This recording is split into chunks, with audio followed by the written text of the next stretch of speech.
A longtime Facebook executive has admitted the company's platform helped Donald Trump win the 2016 election and predicted it may happen again this year. In an internal memo, Facebook Vice President Andrew Bosworth wrote, "So was Facebook responsible for Donald Trump getting elected? I think the answer is yes," he said.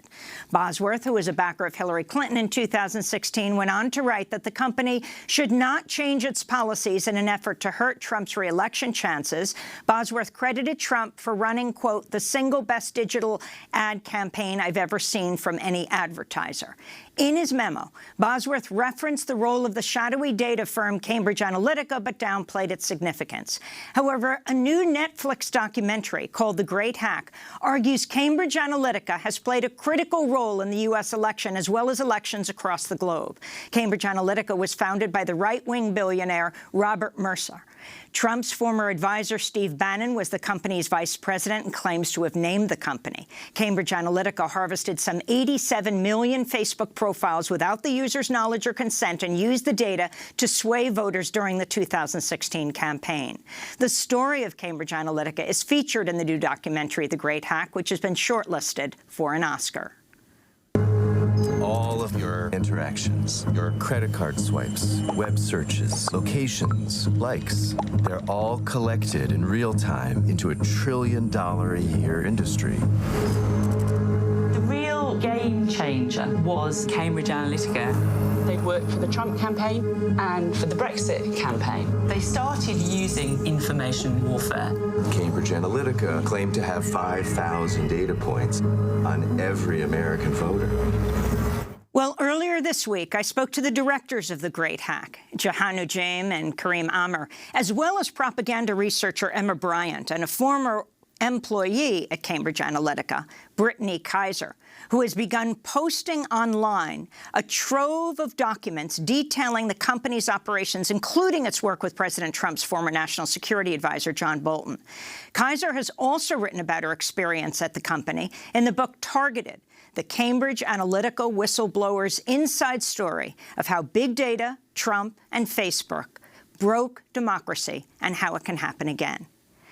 Kaiser is one of two former Cambridge Analytica employees featured in The Great Hack. The other is Christopher Wiley. It's incorrect to call Cambridge Analytica a purely sort of data science company or an algorithm, company. It is a full-service propaganda machine.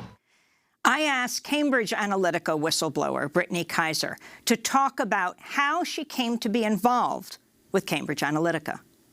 I think it's very important to note this because there are people all around the world that are working for tech companies that I'm sure joined that company in order to do something good.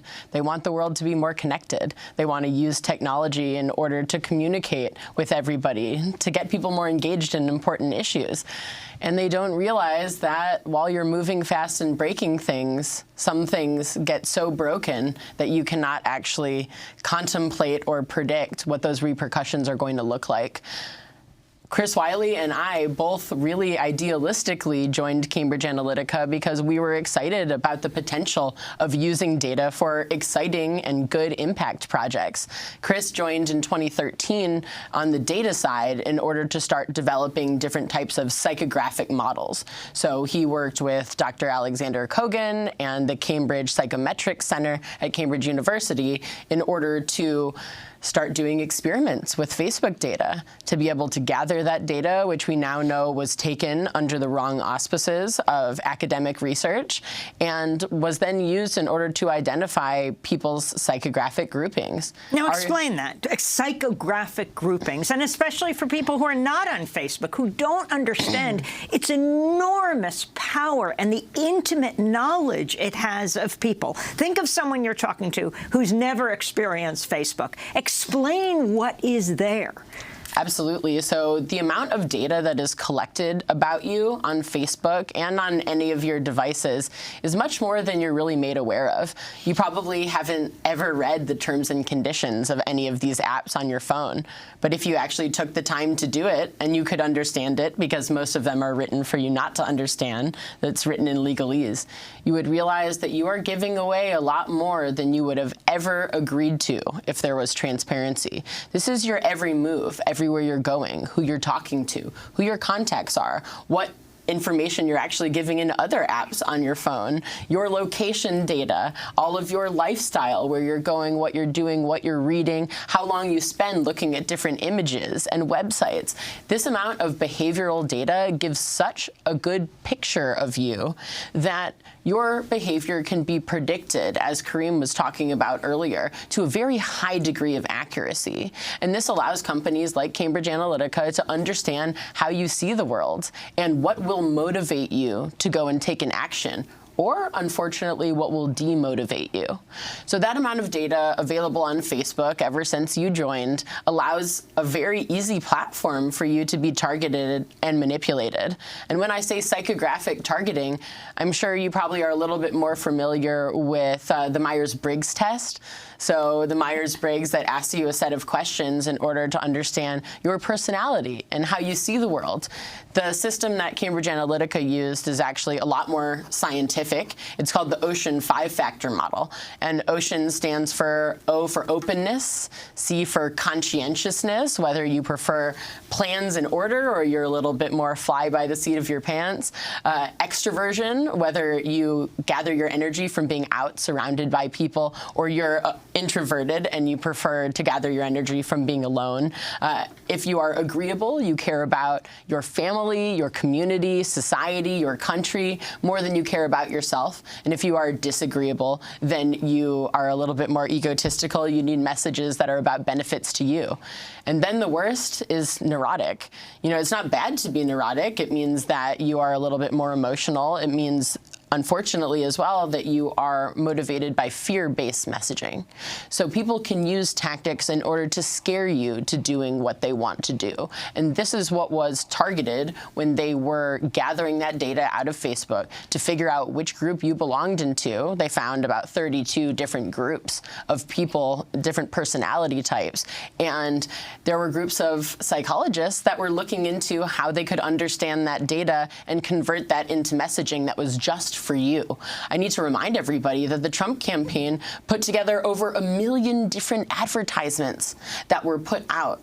1 million different advertisements with tens of thousands of different campaigns. Some of these messages were for just you, were for 50 people, 100 people. Obviously, certain groups are thousands, tens of thousands, or millions, but some of them were targeted very much directly at the individual to know exactly what you're going to click on and exactly what you care about. So they were doing this before Cambridge Analytica. But describe, I want to actually go to a Bannon clip, Steve Bannon, who takes credit for naming Cambridge Analytica, right? Because you had SCL before defense. Yes. And then it becomes Cambridge Analytica for Cambridge University, right? Where Kogan got this information that he culled from Facebook. Yes. This is the White House chief strategist, Steve Bannon. In an interview at a Financial Times conference in March 2018, Bannon said that reports that Cambridge Analytica improperly accessed data to build profiles on American voters and influence the 2016 presidential election were politically motivated. Months later, evidence emerged linking Bannon to Cambridge Analytica, the scandal, which resulted in a $5 billion fine for Facebook. Bannon's the founder and former board member of the political consulting firm. He's vice president of Cambridge Analytica. All Cambridge Analytica is the data scientist in the applied applications here in the United States. It has nothing to do with the international stuff. The Guardian actually tells you that, and the Observer tell you that when you get down to the 10th paragraph, okay? When you get down to the 10th paragraph, and what Nix does overseas is what Nix does overseas, right? It was a data company. And by the way, Cruz's campaign and the Trump campaign say, hey, they were a pretty good data company, but this whole thing on psychographics was optionality in the deal. If it ever worked, it worked. But it hasn't worked, and it doesn't look like it's going to work. So it was never even applied. So that's Steve Bannon in 2018, key to President Trump's victory and to his years so far in office before he was forced out. What was your relationship with Steve Bannon? You worked at Cambridge Analytica for over 3 years. You had the keys to the castle, is that right, in Washington? Yes, for a while I actually split the keys to what is Steve's house with Alexander Nix because we used his house as our office. His house is also used as a Breitbart office in the basement. It's called the Breitbart Embassy on Capitol Hill. And that's where I would go for meetings. I believe it was owned by the Mercer family, that building. And we would come into the basement and use that boardroom for our meetings. And we would use that for planning who we were going to go pitch to, what campaigns we were going to work for, what advocacy groups, what conservative 501c3s and c4s he wanted us to go see. And I didn't spend a lot of time with Steve, but the time I did was incredibly insightful. Almost every time I saw him, he'd be showing me some new Hillary Clinton hit video that he had come out with, or announcing that he was about to throw a book launch party for Ann Coulter for Adios America, which was something that he invited both me and Alexander to, and we promptly decided to leave the house before she arrived. But Steve was very influential in the development of Cambridge Analytica and who we were going to go see, who we were going to support with our technology. And he made a lot of the introductions, which in the beginning seemed a little less nefarious than they did later on, when he got very confident and started introducing us to white right-wing political parties across Europe and in other countries, and tried to get meetings with the main political parties or leftist or green parties instead, to make sure that those far right-wing parties that do not have the world's best interests at heart could not get access to these technologies. You said in The Great Hack, in the film, that you have evidence of illegality of the Trump and Brexit campaigns, that they were conducted illegally. I was wondering if you can go into that. I mean, it was controversial even, and Carol Kalwalder, the great reporter at The Observer and The Guardian, was blasted and was personally targeted, very well demonstrated in The Great Hack, for saying that that Cambridge Analytica was involved in Brexit. They kept saying they had nothing to do with it until she shows a video of you, who worked for Cambridge Analytica, at one of the founding events of Leave It or Brexit. Yeah, Leave.eu, that panel that I was on, which has now become quite an infamous video, was their launch event to launch the campaign.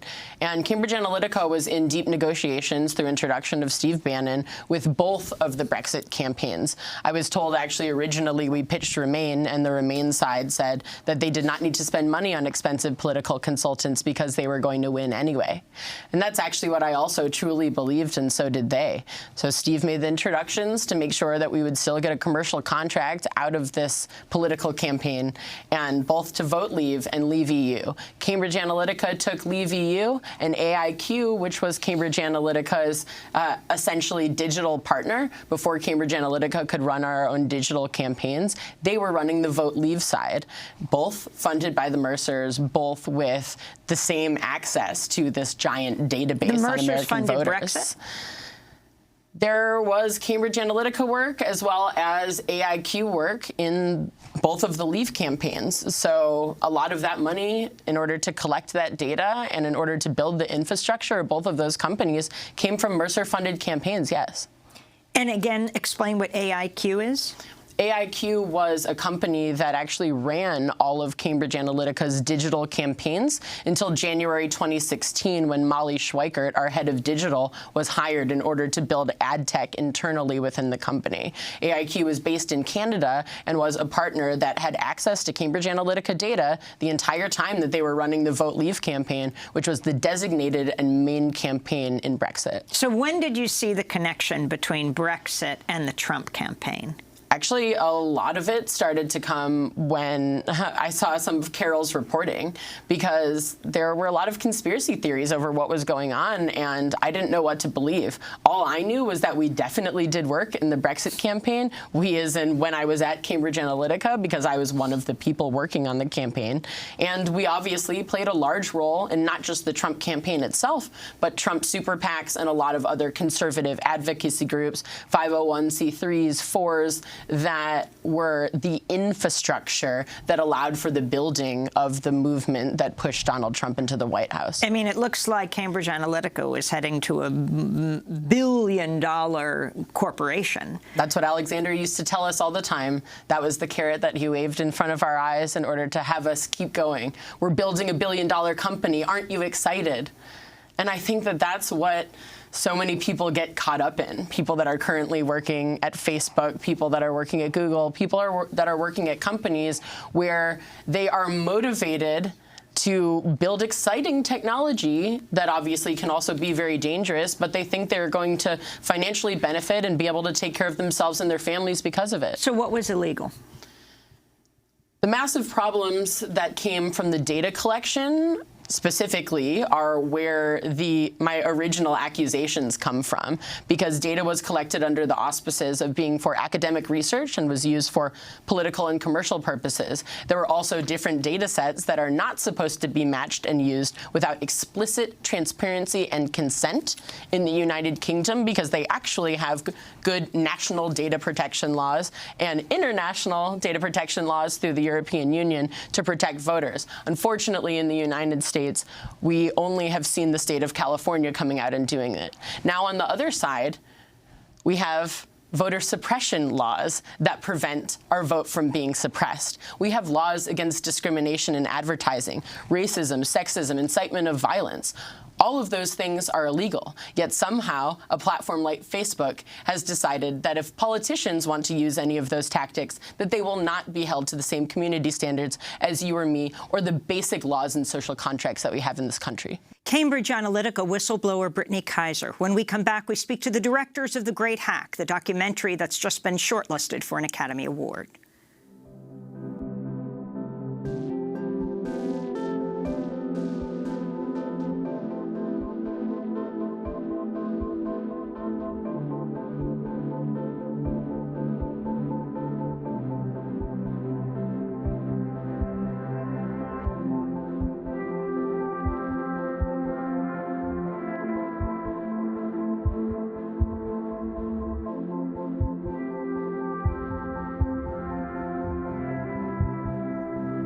Let Me Steal Your Secret soundtrack from the documentary The Great Hack. This is Democracy Now! I'm Amy Goodman as we continue our look at Cambridge Analytica, Facebook, and their roles in the 2016 U.S. election and other elections. Earlier this week, I spoke to the directors of The Great Hack, Jahanu Jaim and Kareem Amr, as well as propaganda researcher Emma Bryant and a former Cambridge Analytica whistleblower, Brittany Kaiser.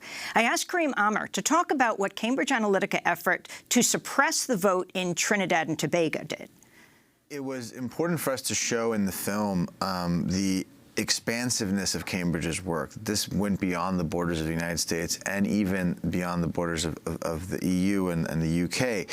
Because what we find is that Cambridge used in pursuing this global influence industry that they were very much a part of.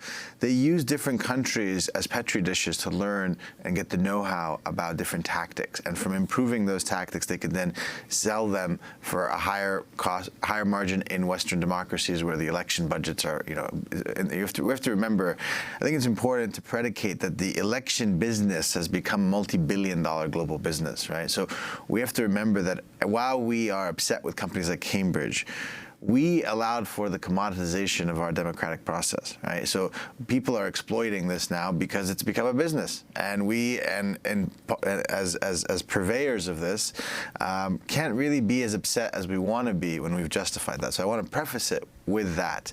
Now, that being said, what's happened as a result is a company like Cambridge can practice tactics in a place like Trinidad that's very unregulated in terms of what they can and can't do, learn from that know-how, and then use it, parlay it into activities in the United States. What they did in Trinidad, and why it was important for us to show it in the film, is they led something called the Do So campaign, where they admit to making it cool and popular among youth to get out and not vote. And they knew. So you had the Indian population and the black population. And there's a lot of historic tension between those two, and a lot of generational differences as well between those two. And the Do So campaign targeted was done in a way to by looking at the data and looking at the predictive analysis of which group would vote or not vote, get enough people to dissuade them from voting so that they could flip the election. Targeted at the youth. And so this is really, when you don't vote. Yes, exactly. And with their fists crossed. And that it became cool not to vote. Exactly. And you look at the level of calculation behind this, and it's quite frightening. Now, as Emma was saying, a lot of these tactics were born out of our own fears in the United States and the UK post 9/11, when we allowed for this massive weaponization of influence campaigns to begin. If you remember President Bush talking about, the battle for the hearts and minds of the Iraqi people, all of these kinds of industries were born out of this. And now I believe what we're seeing is the hens have come home to roost, right? All of these tactics that we developed in the name of, quote unquote, fighting the war on terror, or in the name of doing these things, have now been commercialized and used to come back to the biggest election market in the world, the United States.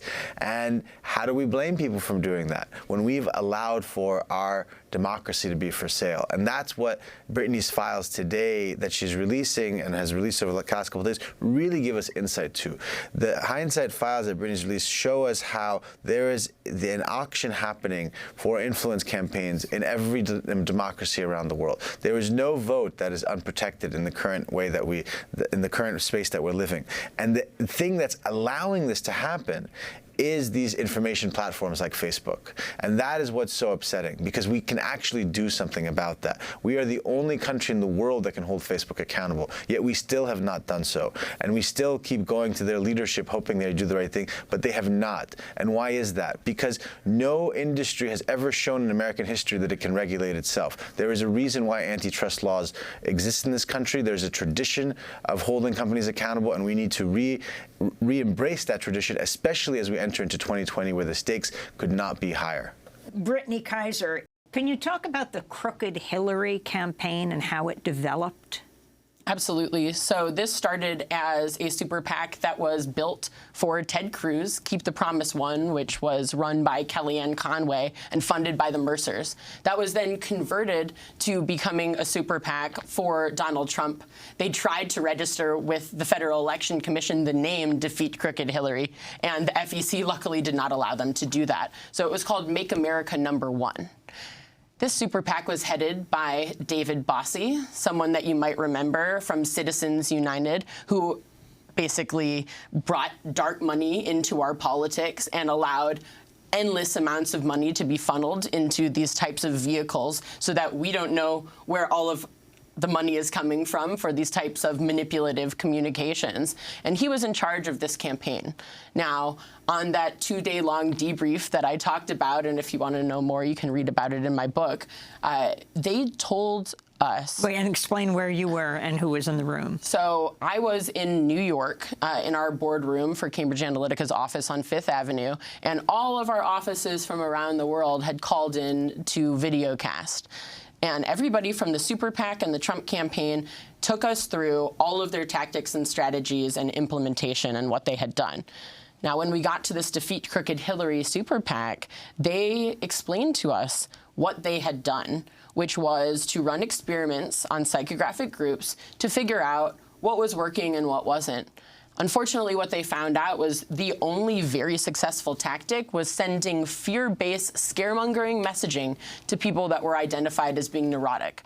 And it was so successful in their first experiments that they spent the rest of the money from the super PAC over the rest of the campaign only on negative messaging and fear-mongering. And Crooked, the OO in Crooked was handcuffs. Yes, that was designed by Cambridge Analytica's team. Kareem. And one thing I think it's important to remember here, because there's been a lot of debate among some people about, did this actually work? To what degree did it work? How do we know whether it worked or not? What Brittany's describing is a debrief meeting where Cambridge as a company is saying, this is what we learned from our political experience, this is what actually worked, okay?